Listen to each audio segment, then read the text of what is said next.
Welcome back to my life after 20 series. So നമ്മൾ last പറഞ്ഞു നിർത്തിയത് ഞാൻ ഓഫീസിൽ കരഞ്ഞ കാര്യമാണ്. അന്ന് ഞാനത് എൻ്റെ ഇമോഷൻ എക്സ്പ്രസ് ചെയ്ത പോലെ എനിക്ക് ഫീൽ ചെയ്തുള്ളൂ. ബട്ട് ഇന്ന് ഞാൻ ചിന്തിക്കുമ്പം പ്രോബബ്ലി എൻ്റെ മാനേജർ തന്നെയായിരുന്നിരിക്കും കറക്റ്റ് വർക്ക് പ്ലേസിൽ കരയുന്ന കാര്യം ഒരു good manners അല്ലായിരിക്കാം.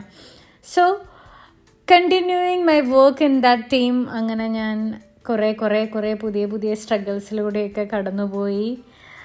At the end ആയപ്പം എനിക്ക് തന്നെ ആ ടീമിൽ മൊത്തത്തിൽ പിടിച്ചു നിൽക്കാൻ പറ്റുന്നില്ല എന്നൊരു സിറ്റുവേഷൻ വന്നു. ഒട്ടും തന്നെ എനിക്ക് അഡ്ജസ്റ്റ് ചെയ്യാൻ പറ്റുന്നില്ല. ആകെ കൂടി മൊത്തത്തിൽ എനിക്ക് എങ്ങോട്ടെങ്കിലും ഒന്ന് ഓടിപ്പോയാൽ മതി എന്നുള്ളൊരു സിറ്റുവേഷൻ ആയിക്കൊണ്ടിരിക്കുകയായിരുന്നു.